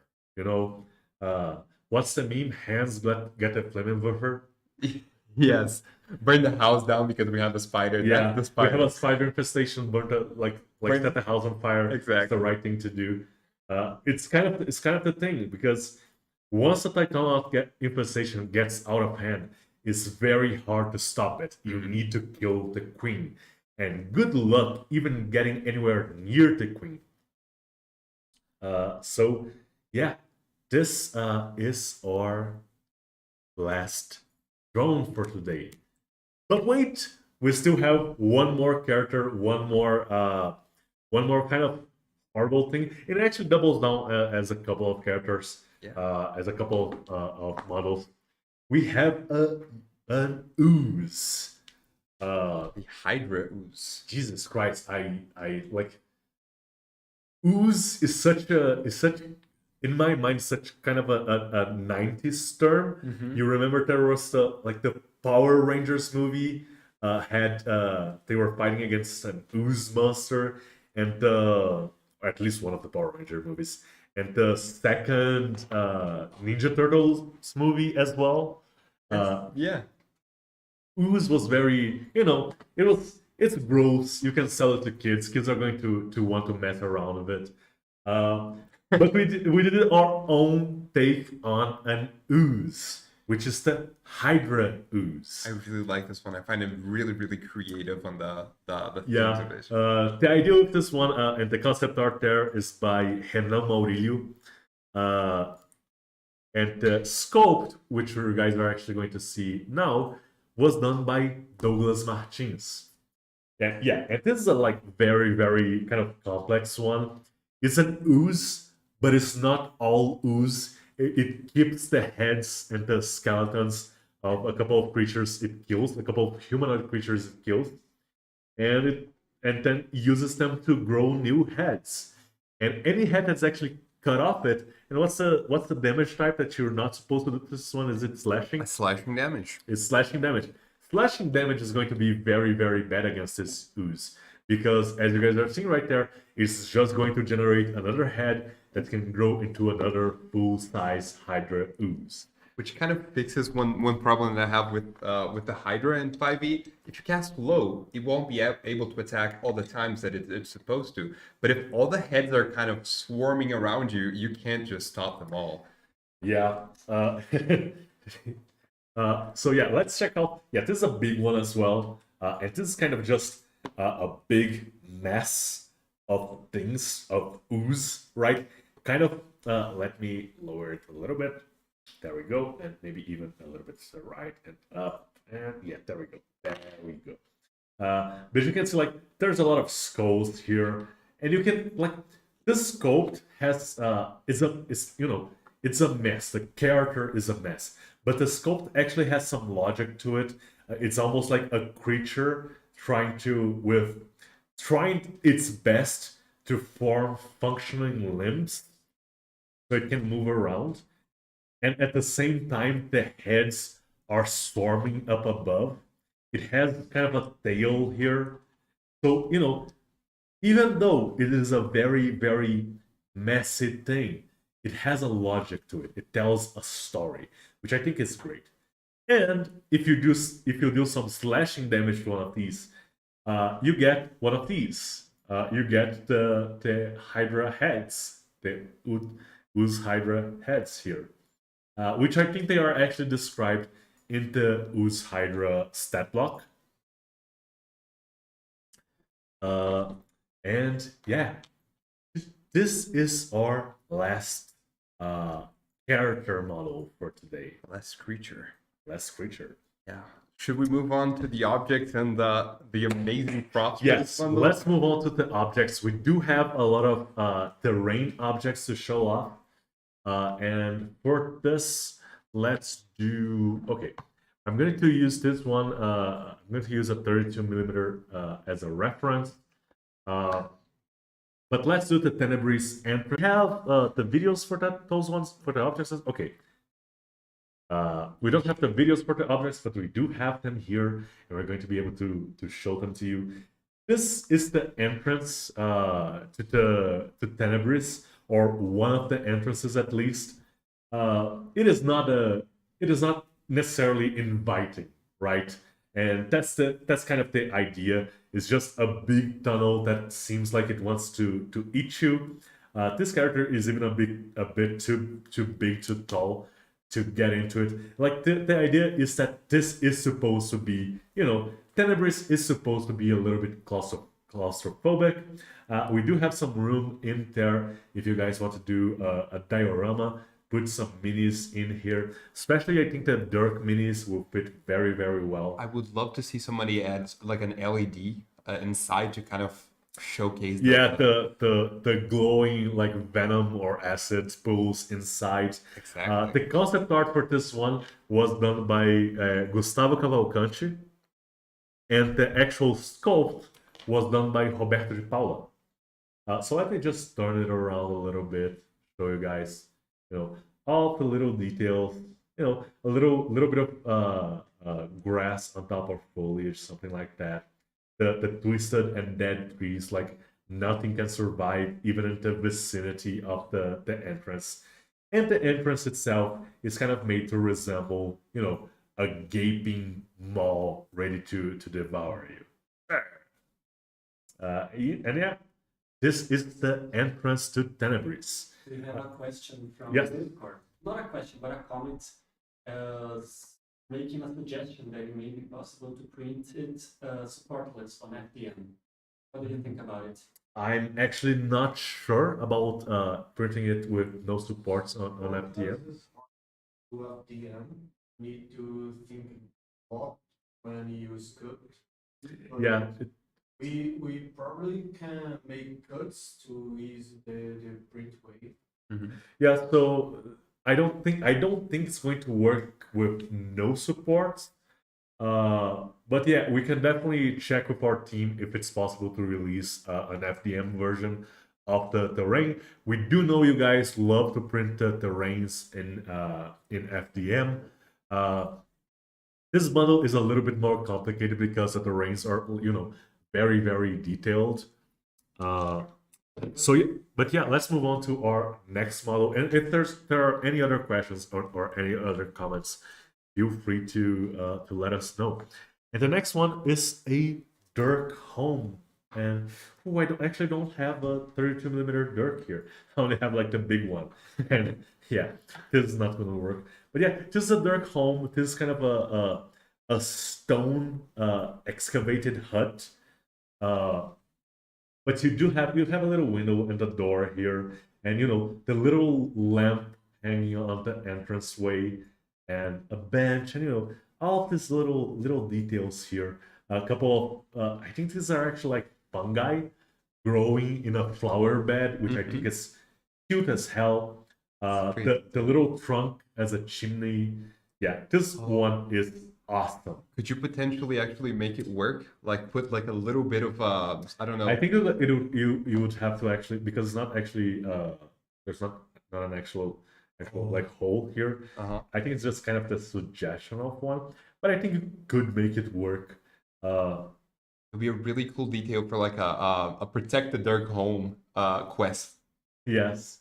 The concept artist for this one, and let me get it into frame here a little bit better. The concept artist for this one is Gustavo Cavalcanti, and the sculptor was Roberto de Paula. Would like to showcase the chest as well with it? Yes, who sculpted the chest? The concept for the chest was also done by Gustavo Cavalcanti, and it was sculpted by Anderson Fernandes. I don't think we have the chest in the concept art as a separate thing there. But yeah, the concept art for this one is kind of like, it's kind of made, the chest is kind of made of a dead Titanoloth, which I think is like super metal. It was probably made by a Dirk. Yeah. So yeah, the Dirk are metal kind of people. Yes. I love that it's kind of seeping the venom as well. Like it's dead, but it's not quite. Yeah, it's not quite like the Titanoloths. Just as Titanus, they are a biohazard, right? It's one of their things. Okay, so let's move on to our next object, which I think is actually going to be the carcass for Titanus, and the poison pools. And I think we have 3 different sizes of poison pools. So all of these were sculpted by, and let me get them all into frame here. All of these were sculpted by, their concept is by Max Medina, and they were sculpted by John Salles and Renato Roa. This is Titanus, or the remains of Titanus, and the idea is that this was once a demon. Hundreds and hundreds, maybe thousands of years ago, this was a demon that invaded Tenebris. And then, adventurers, as they do, came in, killed the demon, and didn't clean up the mess. And that's how you end up with an environmental disaster, right? People don't think about like the consequences of their actions, and yeah, you get something like this. So yeah, the thing with Titanus is that he has been bleeding ever since. It is in this model right here. He's still bleeding his poisonous, venomous blood into Tenebris and contaminating everything. Like, Tenebris at this point is like Chernobyl on steroids, right? And from this guy, you get pools of poison, like this ones. And let me... So we have, small ones, medium ones, larger ones. I think these ones were going to be, especially these ones, yeah, all of these are going to be really easy to scale up if you want to. So you can like this is great scatter terrain, especially for dioramas. It's going to be like very easy to scale it up or down and make it like whichever way you would like to. Let's move on to our next couple of things because I think actually, yeah, we still have some time, but we do have some news to share with you guys at the end of the live stream, and we do want to do a Q&A at the end. So the next one are the egg clusters. Yeah, the egg clusters. Let's check out the egg clusters. Again, all of the objects are 32 millimeters. So yeah, this would be a good one for comparison. The egg clusters, the concept art was done by like this now by Max Medina, and they were sculpted by Renato Roa. So these are the egg clusters, and of course, underneath the queen, the base of the queen actually has a lot of eggs as well, and of the den mother. But this is how you find like a nest of the Titanolot actually has like a lot of these. And what is this today? Jesus Christ! I actually broke something. Oh no! What It was like a tiny little mushroom. It's not my fault. It's not my fault, guys. Yeah, it doesn't matter. It doesn't matter. I could have pretended that I didn't break anything, but I am an honest man. But yeah, these are like big eggs, right? Especially when compared to the characters. Even like this large character, it's it's like a dog-sized egg, a medium dog-sized egg. So yeah, it's not going to be fun to weight this up. And next up, after the egg clusters, we have some infested rocks. A lot of really cool. Yeah, this is terrain. all of this is like great scatter terrain. So let me just bring them all here. All of this, like, if you don't want to do it like the Tenebris team, these ones are just, great rocks for, and I think it works especially for like you're doing a campaign in the Abyss. The concept art for this infested rocks was done by Gustavo Cavalcante, and the sculpts were done by Roberto de Paula. And yeah, these are, big chunky rocks with interesting shapes and silhouettes, and a couple of them are just dripping venom and poison. And if you really don't like or don't want the dripping stuff here, you can just break them off. I'm not gonna do it here, don't worry guys. It's tempting, I know. But yeah, it's just a very hostile environment, Tenebris. I love the detail of the corroded parts of the rock, kind of. Yeah, we're going with a few like the Tenebris Infestation, the Titanoloth Venom is like kind of part Venom, part acid. I think it's the general feel that we're going with, and it's just eating away at this underground realm. And yeah, thank you guys so much. Thank you to Gustavo and Roberto for this awesome scatter terrain. Okay, so let me clear things up here a little bit because let's talk a little bit about props. And I guess yes, on this side you guys are seeing our potion bottle props. We do have to make a disclaimer. Of course, the concept art for these ones was done by Max Medina, and although these are like real kind of life-size bottle props or vial props, they are not. Resin is not food safe. Do not, I repeat, do not print this with resin and then actually use it to store anything that is food, anything that you plan to drink. It is not a good idea, and Loot Studios takes no responsibility for the stuff course, the stuff that you're going to do with these props. Keep it away from children as well. There are ways to make this work, right? So if you use the resin prop to make a mode and then use the mode to cast some what's Food safe kind of yeah. plastics. You can just use resin, food safe resin to make a coat with the interior or exterior. Yeah, it's anyways, like be careful, right? But here we go. We actually have the sculpts here for the vials that were made by John Salles and Renato Roa. And this is the first one. This is the small one. This is kind of the entry level, right? This is like your regular healing potion, but this one's quite fancy. So maybe it's a greater healing potion. And then we have, you have the stopper here, and it's an actual, it's empty. It actually comes in several parts. There's the stopper, and then you have this part here on top. You have the bottom as a separate part, and then you have the body of the vial. So all of these parts come separate, and then you can glue them together.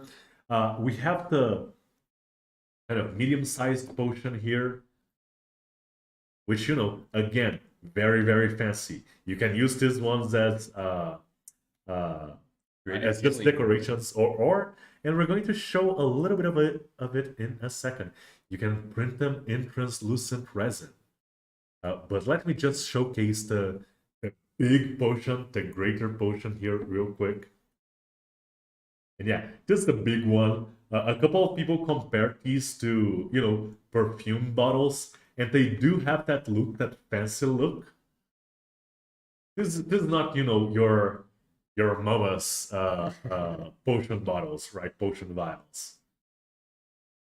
And we actually have a couple of examples here of them being printed with translucent resin. Look at how good this looks, right? Look at this. And this one looks this clear because we actually, after printing and sanding, this was finished with a varnish. So that's why it looks so clear, because the varnish actually fills up the pores and scratches. But this works perfectly well as to hold the dice for your healing potions. So it's actually like, I think that we actually have some dice that are kind of big for this one. The right thing to have is like deep force. So yeah, like with properly sized dice with deep force, this is going to work seamlessly, even with like stuff like this. And we actually have the another one here, which works as well. I don't think we have the big one here. We didn't get it printed in time, but these ones look great. We're probably gonna fill this up with some colored resin, right? Which is going to have such a great look. And translucent resin is never perfect, right? It's never like perfectly translucent, but I think that's actually to our benefit here, because the vials actually look like old glass, right? I actually have to like be very, very careful and tell myself, be careful with this. Don't drop it. Don't break it. But it's kind of hefty as well. So yeah. And these, and let's lay it all out here in front of us. These are the potion vials. Yes. We actually had a talk on Discord later today or yesterday, I don't remember, where some people were discussing how to make the clear resin clear after printing. So if someone wants tips, or if your first time using clear resin, you can go to our server and ask your questions, and people over there will help you out. Yeah, I think didn't we have some material on that? Did we actually get to release it? We didn't. Okay, so we had some material, some content planned on clear resin. I don't know when it's going to fit into our schedule, but we had something on it. We have done clear resin several times, and people always ask, okay, how do you get those results? And we should probably do something to that about that in the future. So I'm going to talk to the team. I'm not sure when it would come out, but it would probably come out soon. Okay, so Although it's like a good idea. yeah, this for this bundle, this one will be great. Okay, so let's just recap a couple of the announcements and review a couple of things, and then we're going to go into the Q&A section. Okay. So, first of all, starting off, we have a couple of videos coming out this following month. We have the trailer for the season of the Legendarium of Dragons coming out on the 8th of February. We also have a speed painting tutorial for the Titanolofts coming out soon in the beginning of the month. And we also have posted with this bundle the extra content for the season, because now we're doing seasons for fantasy, which means we are clustering bundles together to form a longer storyline and following a specific theme to it. So that extra content is out right now, and we have it on the screen. Yes, besides that, we have right now there's a poll going on in our Discord server. So if you go to the Fantasy Announcements channel, is it in that channel? Fantasy Announcements for the poll? Yeah, it's there. Yeah, so we have right now, if you go to our Fantasy Announcements channel on our Discord server, you're going to be able to vote for which bundle you want us to make it go on sale this month. So we're going to have Expeditions to the Underworld, It's Another Trap, and Stinky Ancient Ruins. All bundles with a lot of scenery objects that are going to be great for underground adventures in general. What else do we have? Just one note about the videos. The painting tutorial will be out on the first half of the month. Yes. Okay. So yeah, definitely check out our Discord server. And okay, let's review a couple of things. I actually spoiled this one a couple of months ago in a live stream that I shouldn't have, because we changed things around a little bit. But our next loyalty reward is an old friend. Getting the full loyalty reward, 3275 and statue scales, with some awesome concept art and an awesome sculpt. We're going to bring back Minotaur KX, or Dragonborn Paladin, one of our welcome back heroes. It's coming back in an older version, a version that has, he's nearing retirement, which for a paladin, for a holy warrior, almost always mean he's nearing his death. Yes. It's like one. But yeah, he's in his later years, and yeah, he has seen some stuff. So yeah, there's the concept art, awesome concept art by. Can we check the? Yes, we have it here. The concept art was done by Pedro Dutra, and the sculpt, which you're actually going to be seeing right now rendered, was done by Rafael Sui. Yes. So the sculpt is basically done. We are in the process of, we're going to support it and test print it and make sure everything is working fine. But this time we should have no delays with this loyalty reward. Here's to hoping, right? I'm not gonna make any promises because, if something happens, it happens, and we're going to let you guys know. But yeah, this is our KX is back, and yeah, this is going to be so great, you guys. I love paladins. I love Dragonborn.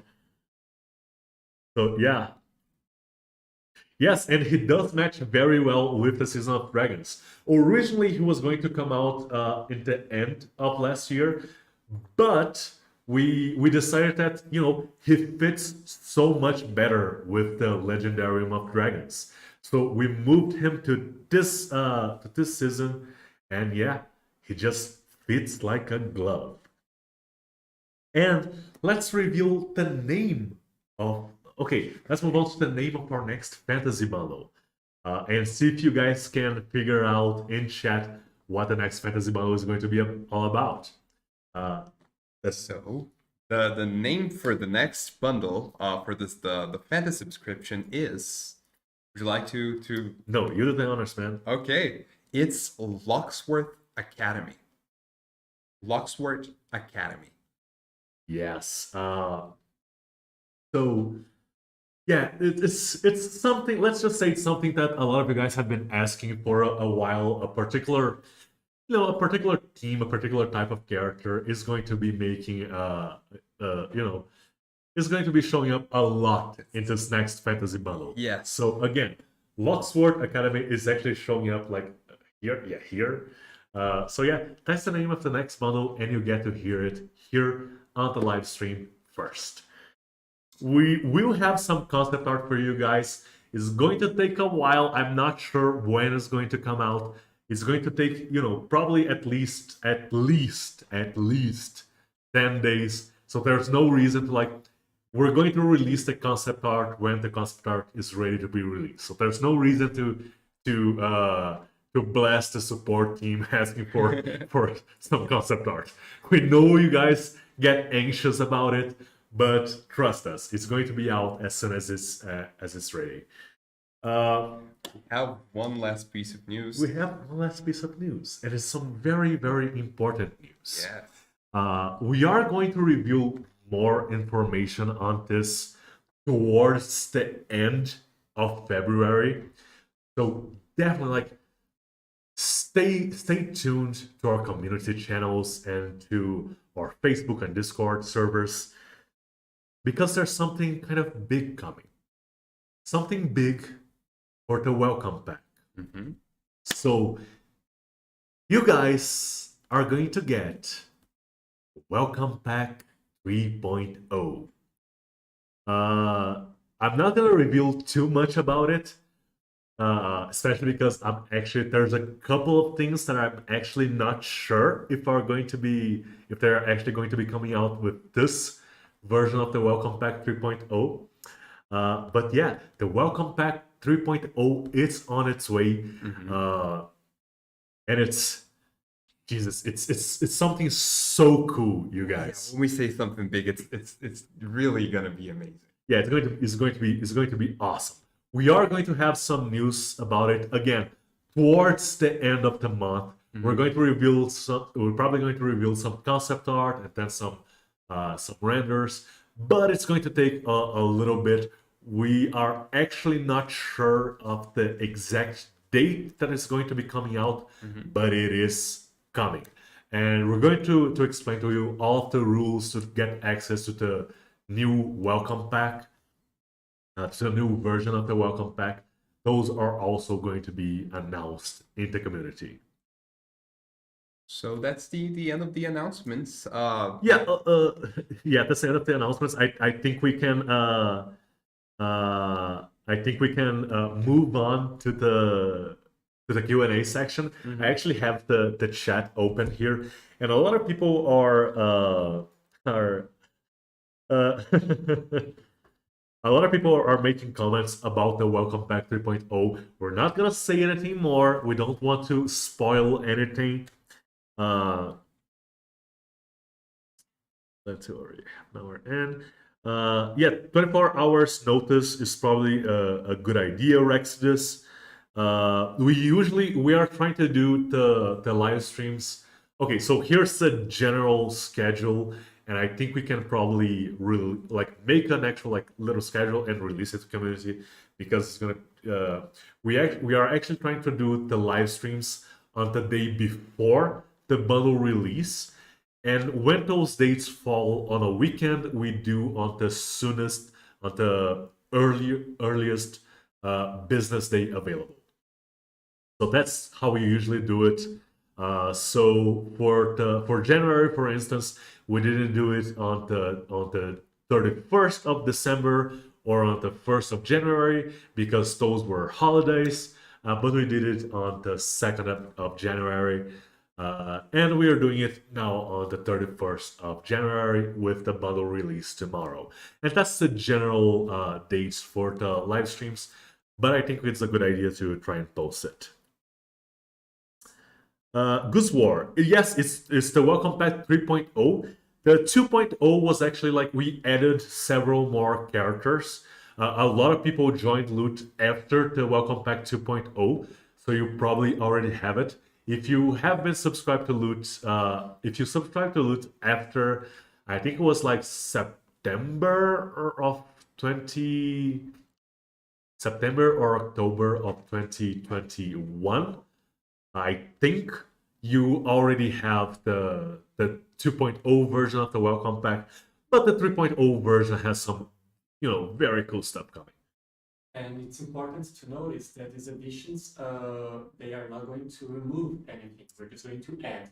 Yeah, we're not going to remove anything from anyone. It's just going to be an additive thing. It's a new thing, and I believe you're going to need to be. I'm not certain on the exact rules, but I believe you're going to need to be a subscriber from the release month forward at least. So yeah, I'm going to check on the rules, and we're probably going to make an announcement on the community towards the end of February.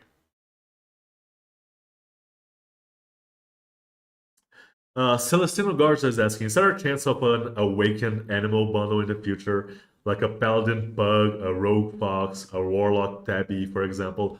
I think that's a great idea, but we do have more of a realistic style here at Loot, so it may not vibe with that style. I think it's not exactly what people come to Loot for.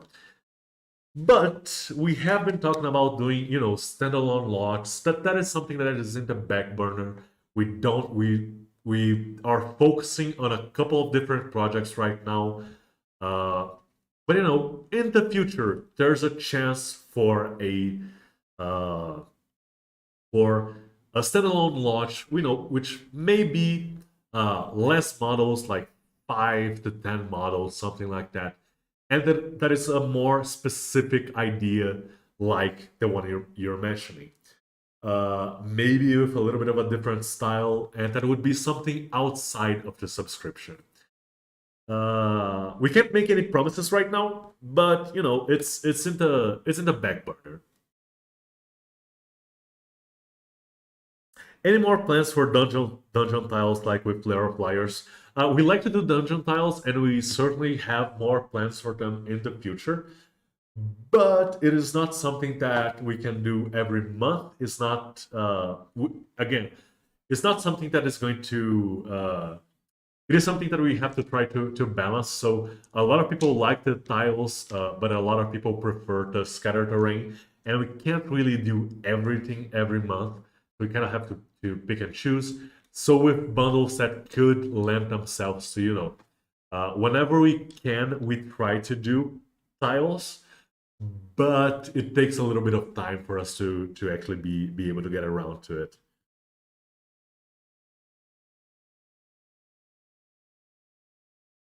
Three-tailed creation saying, I beg to differ, Tiago. I come to loot for your innovative designs. Would love to see an elevated animal bundle. Yeah, I'm sure you and a lot of other people would love to see a bundle like that. But we would have to, it would be kind of a weird bundle. And we always try to fit in all of our bundles a little bit of the classic and a little bit of the new and innovative. A full bundle of awakened animals may not be possible, but we can definitely sprinkle a couple of them around, in a couple of future bundles.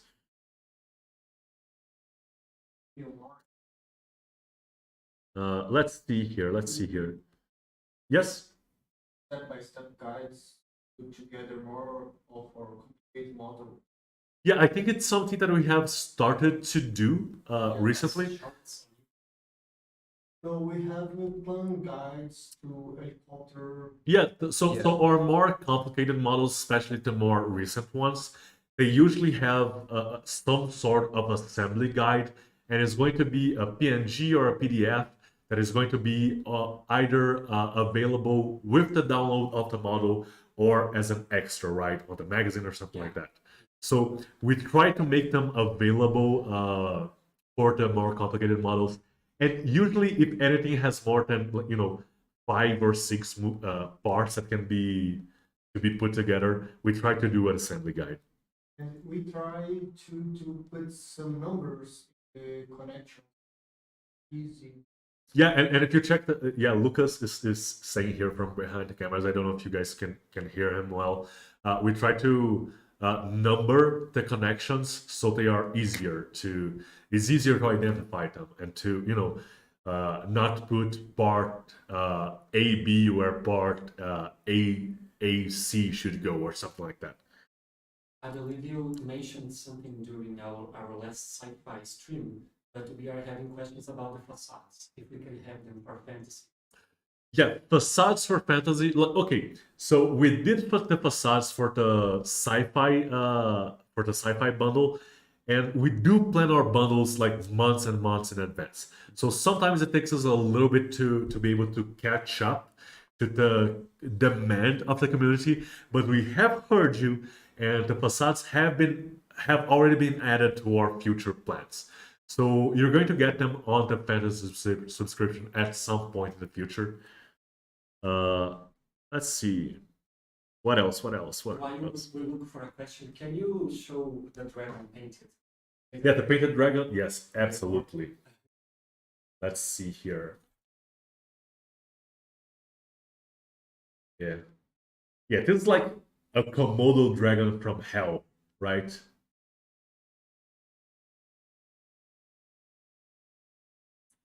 I love this profile. I love how the like lighter skin is kind of showing through with the pulsating green. Yeah, people are asking for more Dirks, so that's noted.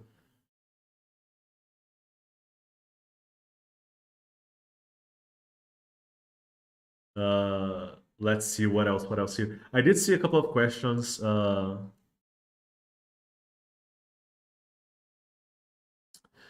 Okay, so Discolin is asking any printer volume recommendations for large versions displayed of your prints, or most can be done in various parts.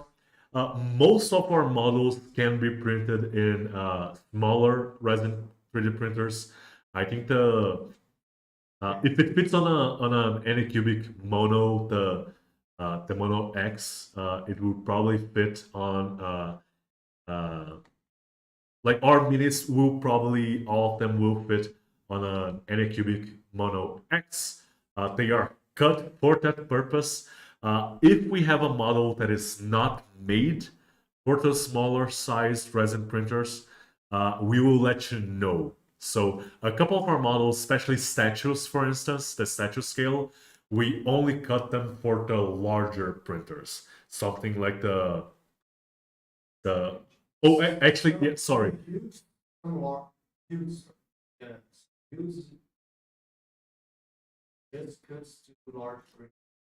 Yeah, the statues and a couple of the huge models that we do, we only cut for the larger printers. And I think I actually said something wrong. I think the Mono X is the large one. So Mono X and Elegoo Saturn are like our baselines for the larger printers.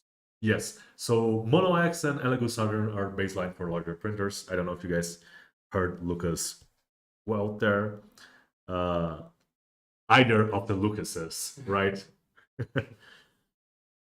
Yeah, the Mono X is the big one. The photon or only mono is the standard one. Yeah, so we usually do for the smaller ones all of our models. Let's see. Yeah, the tail of this dragon it's amazing. It's almost like a whip, right?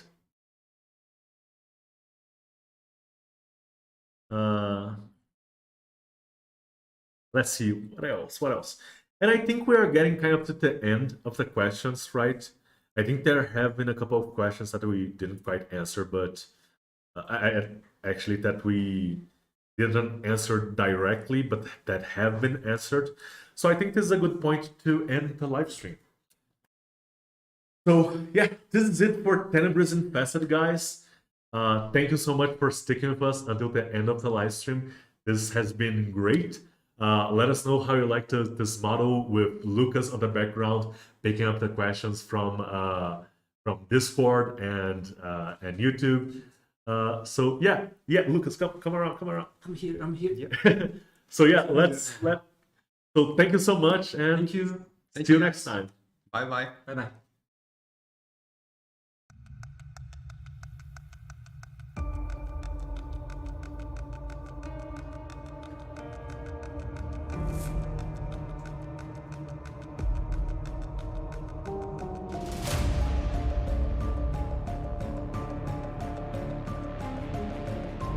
Go on, adventurer. You smell too savory for your own good.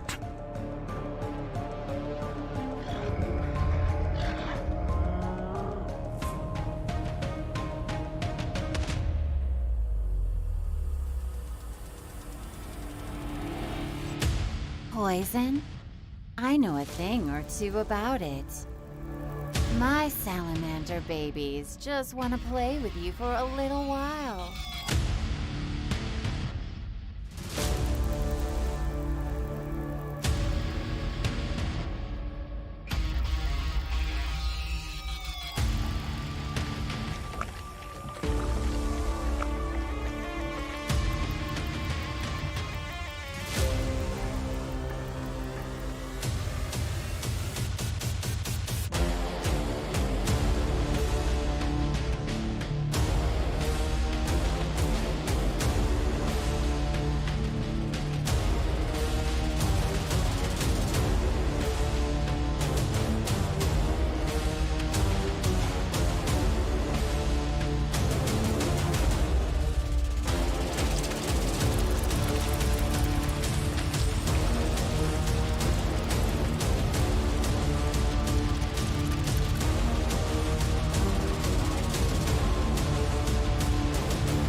Subscribe, and I'll let you have one of my trinkets.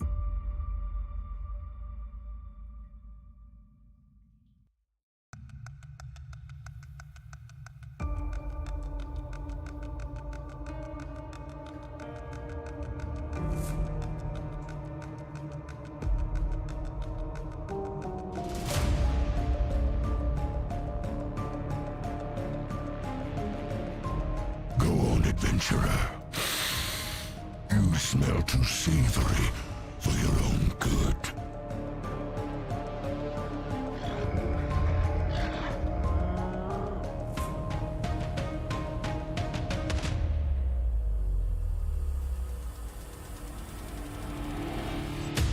Poison? I know a thing or two about it. My salamander babies just want to play with you for a little while.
Subscribe, and I'll let you have one of my trinkets.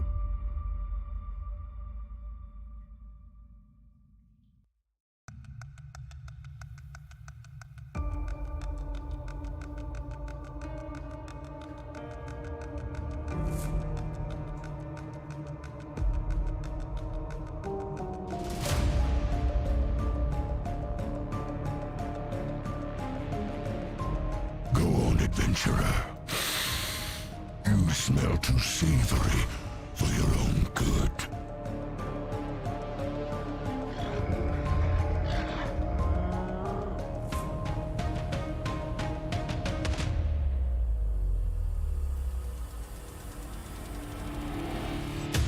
Poison? I know a thing or two about it. My salamander babies just want to play with you for a little while.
Subscribe, and I'll let you have one of my trinkets.